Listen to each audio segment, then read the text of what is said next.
Thank you. Welcome to the Finance Subcommittee of the Lowell School Committee. Madam Clerk, please call the roll. Chairperson Gignac? Here. Ms. Doherty? Here. Mr. Gendron? Here. 3 present. Thank you very much. Tonight we have 3 items on the agenda that all relate to the 2017-2018 budget. Tonight's meeting is for information purposes only. The subcommittee won't be taking any action other than submitting the report as a report of progress. Mr. Frisch, take it away. Good evening, and thank you, Mr. Chairperson. Tonight's agenda, we're going to cover 3 items. The expenditure comparison of urban school districts. This is for 2015-16. And this is from the end-of-year report that is submitted to the state each and every year. The next item is the budget calendar, and that will set the framework for getting presenting the budget, the different budget hearings, as well as the final approval. Budget format, I have a new improved budget format that I'd like to share with the committee and gather your input. So without further ado, let's begin.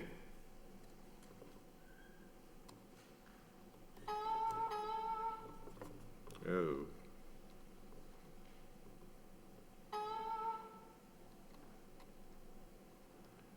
I'm in trouble with total expenditures.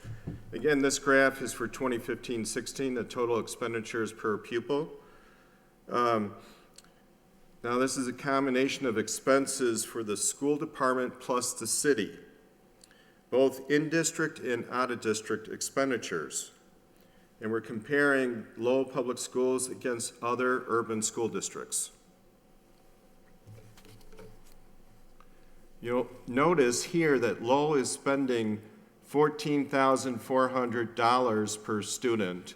The state average is $15,544. And that difference is $1,100. Now we have 15,859 students. Do the math, and when you, that means that if we were spending at the state average, we would have additional $18 million. And that represents about 8%. So yes, if you'd like to ask questions as we move along. Mr. Gendron? Thank you, Mr. Chairman. So, Mr. Frisch, I'm wondering, the state average, is that the state average for urban school districts, or is that a state average overall? State average overall. Okay. Yes. Yes, I also have a question. When you're looking at these numbers, the difference in spending is made up from what, property taxes in the different communities? Because the state model, the state formula is the same, right? Depending on need and all those other factors. So would you say that is the factor that's making some communities spend more per pupil? Well, it's a combination of every school district has a different mix between state and local. Our mix is about 75% from the state, 25% from the local. So other school districts could be just the reverse. So it's a combination of the two. For our district, as I mentioned, 75% from the state and 25% from the local. The local is made up from, as you said, property taxes primarily. So just to clarify, the local piece is the part that has the most variable? Because, Yes, I mean, if you look at correct. our mix, the state is using the same factors to determine how much they're going to contribute across the state. The factors such as your, economic status of your families, things like that. But the local piece is where the different communities that are wealthier, like the Westons and the Wellesleys, can contribute more. That's correct. Right. I've heard that they're spending 120% of the net school spending requirement. So they're spending more than what is required, which increases those state averages across the state. Great. Thank you.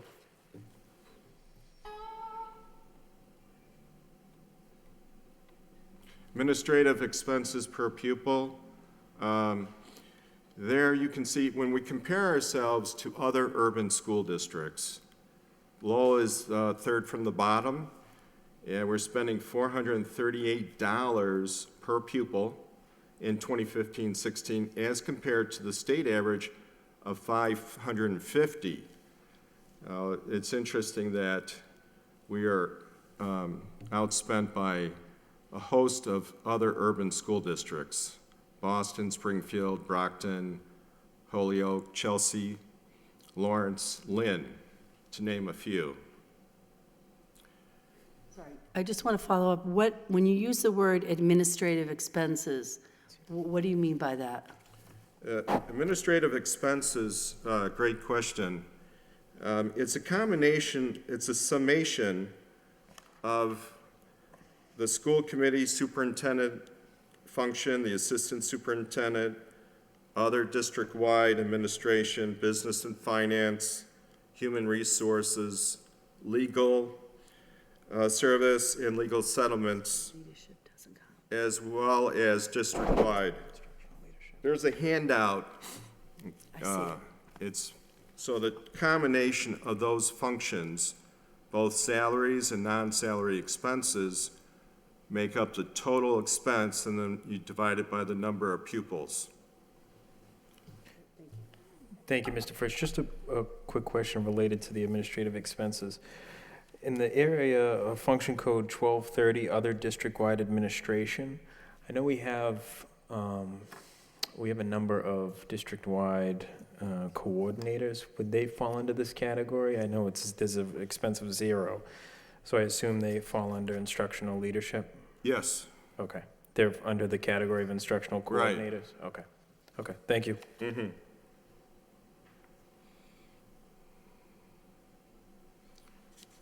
The next category is operations and maintenance expenditures.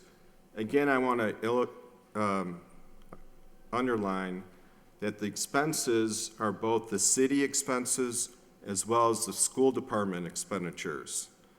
Now, the school department is responsible for the cleaning, and the maintenance is the responsibility of the city. So as a total of those expenditures, both cleaning and maintenance, Lowell is at the bottom of the chart for all the urban school districts. Interesting. Now, the difference between the state average and the Lowell public school expenditure is about $400. You multiply 400 times the number of students, and you're at 6 million. So there's a wide gulf between what we're spending as a city and school department and what the state average for school districts across the Commonwealth. Mr. Gendry? Thank you, Mr. Gignac. Yeah, I just want to vocalize what everybody's thinking with this chart, right? Lowell is at the bottom of the chart with urban districts when it comes to operations and maintenance, given all the issues we've seen recently regarding maintenance in our facilities. It shows that the city needs to step up and spend a little more money maintaining these buildings, especially given the fact that they're all getting to the age where the heating systems are starting to go, the roofs are starting to go. I think this is something, in the last meeting, Mr. Frisch, we had a motion on to look at a maintenance plan, facility plan going forward. And I think that this is something that needs to be emphasized when that plan is discussed, that the city is really, not even close to the state average when it comes to how much money they spend maintaining our buildings. Exactly. Mr. Yes.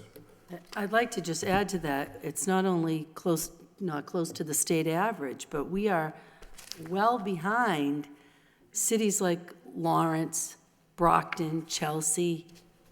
It makes no sense to me why we wouldn't be maintaining our buildings. It's an investment in today and in the future. Looks like we spend less than half of what Holyoke spends Yep. on maintaining their buildings. Mr. Frisch, did you happen to take a look at the breakdown of some of these other urban districts as far as where they spend their operation and maintenance funds? I didn't take a, analysis of where the other school districts are spending their maintenance dollars. Okay. Could you, just for informational purpose, that might be interesting to see where they're spending that money, if it's in maintenance of grounds, maintenance of buildings, whether it's in equipment, extraordinary expenses. I'd just be curious to see that, or if it could be custodians. They could have 4 times as many custodians as we do. Just out of curiosity. I know this information is on the DESI website, correct? Correct, it's on the DESI website, but I'd be happy to put it into a chart That would be great. that you can see the differences. That would be great, so we could sort of break down the difference between our responsibility and the city's responsibility and see how that compares. Yeah, so we can fine tune that. Great, thank you. Yeah, I'd be happy to. Moving along, okay?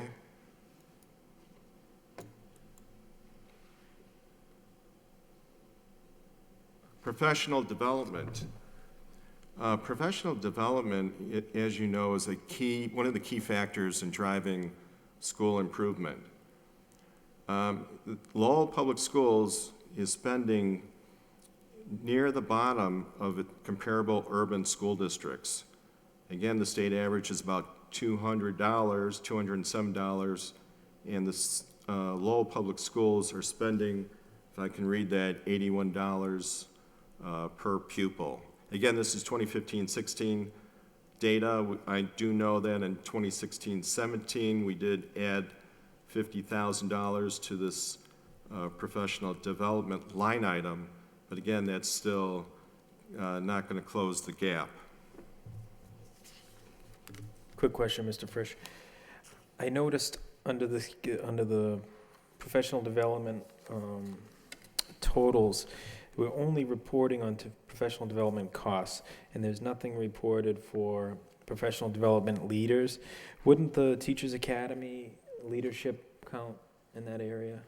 Yeah, it's all in one line item. Okay. We don't have it spread out. We don't record it into different functions. And then as far as professional days and substitutes for professional development, I know from conversations with principals this year, we've upped our professional development across the district. So more teachers are being pulled out of the buildings, which are requiring subs. So just a recommendation for this coming year's end of the year report, if we could just perhaps break it down so we can actually see what we're spending as far as professional days, the leadership of our programs, as well as the substitutes. I think Sure. that would be interesting. We can distill. Okay, and then the cost of professional development, such as coursework, conferences and whatnot, would be helpful. Thank you.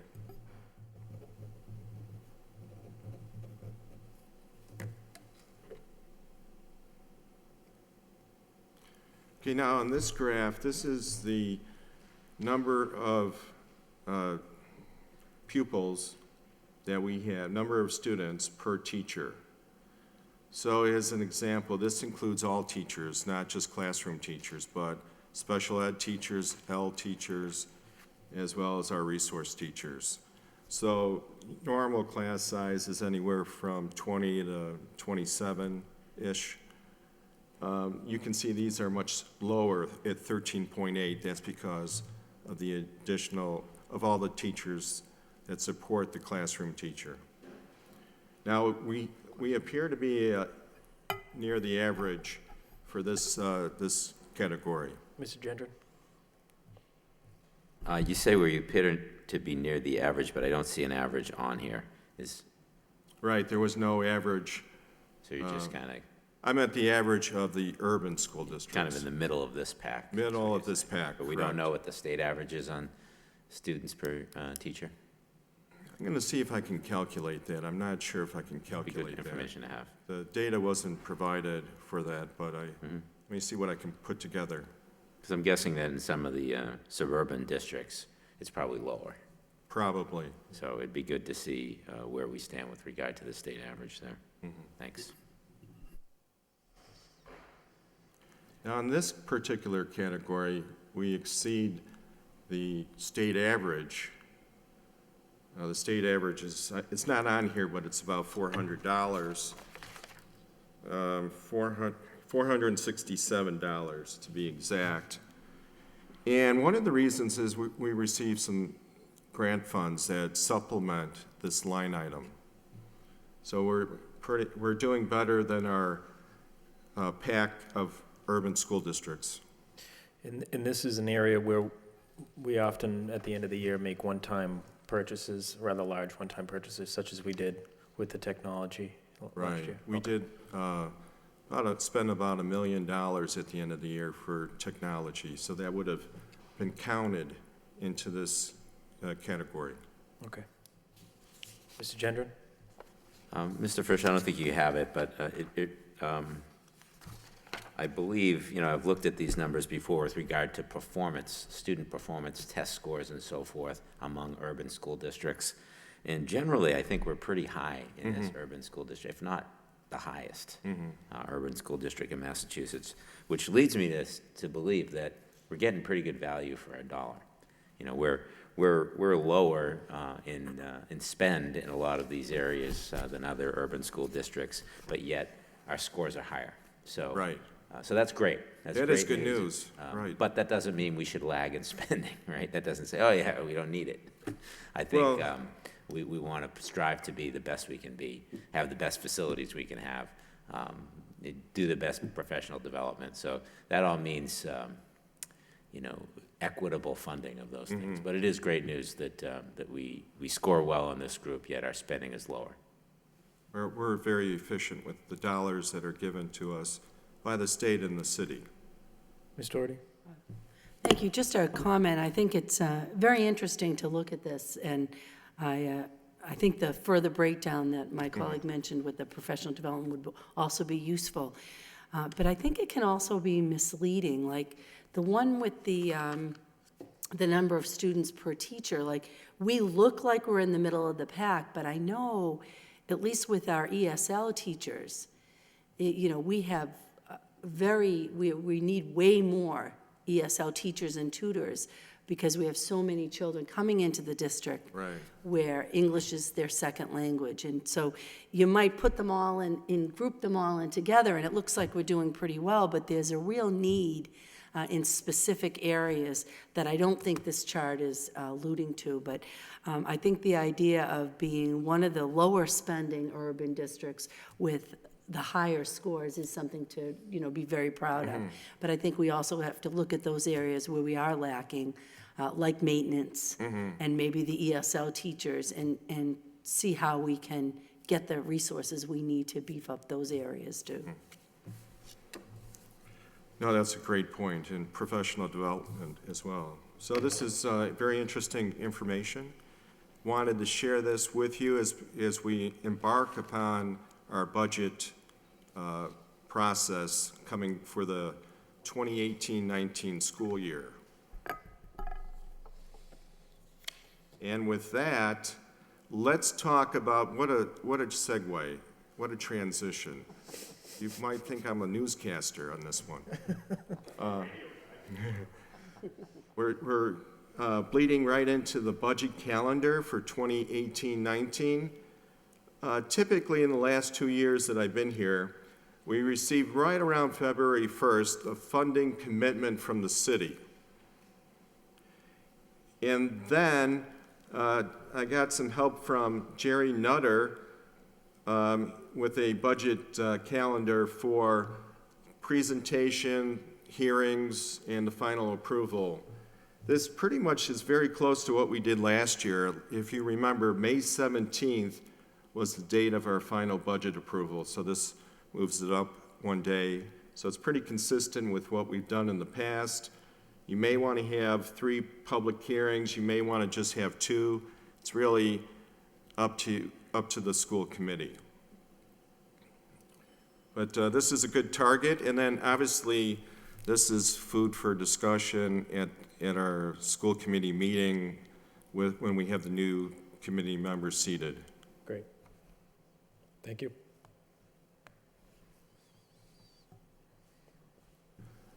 And then with the new year, a new budget format. I want to get the school committee's opinion on this.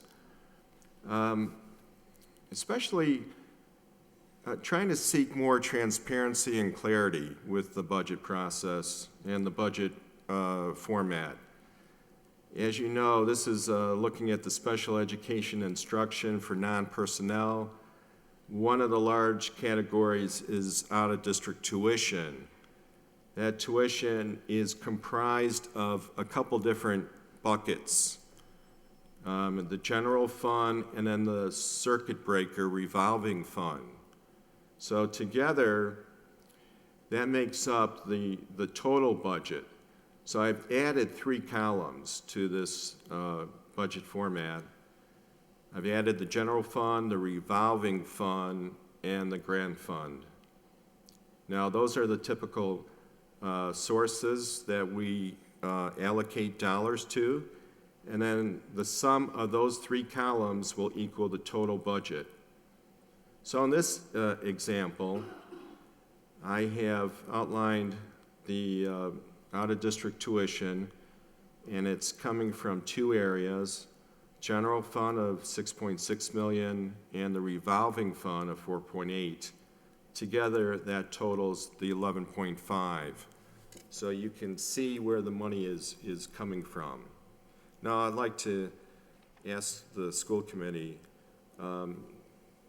what kind of, is this helpful, or do you have any suggestions? Well, I think it's helpful to break it down because you can really see where the funds are coming from and what's being supported by what.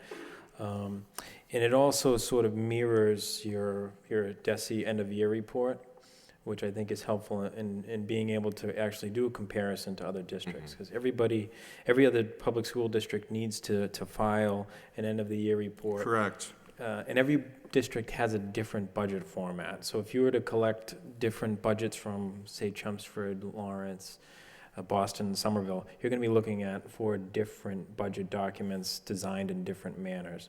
So if you have a document that mirrors the end-of-the-year report, you can do a thorough comparison. So I think it's great having these additional columns. And I think, we introduced some of the revolving funds in our budget last year and the year before. I think this format allows it to present itself a little more clearly. So I won't be around when you approve the next budget, but I think it's a step in the right direction. Also, we have a column for notes, and then under note A, I indicate what revolving fund it's coming from. So there's several revolving funds. This one is the circuit breaker. And I just will add, as far as the grant funds go, I know oftentimes there's questions related to grants supporting positions as well as programs. So having this included within the budget document, I think is going to answer a lot of questions. I know typically we received a separate insert for grant funds, so I think this makes it clean and what we're able to really follow. Mr. Gendron. Thank you. So I agree with Mr. Gignac. I like the way you've broken out the general fund and the grants and revolving columns so you can see the source of the funding. I think the per pupil column is useful information, but I don't know. I don't really if you were looking to get rid of a column, that is less useful for me, because I think what you're doing is you're just dividing every line item by 15,000 or whatever, however many students we have. Is that correct? Yeah, that's the end of the year report. That's the. Oh, that's not in the budget format? This page. Oh, okay, I'm looking at the wrong format then. How did I get that? Last page. Okay. Okay, well, I'm glad you left that out, the actual budget format. Good job. I read your mind. I like it. Thanks. All right. Good. I think that is all of what I had to prepare for tonight. I wanted to keep it short because of the holidays are here, and wanted to leave it in a festive mood. Great. Any comments, Committeeman-elect Nutter? Any questions? Any questions? Have to get used. No, I like the new format. I think that's going to be very helpful. And, no, Gary and I have spoken on several occasions so far, and I'm sure we're going to be speaking a whole lot. You guys are going to be buddies, I can tell. Yeah. Yeah, coffee buddies. Okay, Okay, thank you. thank you, Mr. Frisch. Motion to adjourn? Motion Second. Seconded, all those in favor? Opposed? Aye. Thank you very much.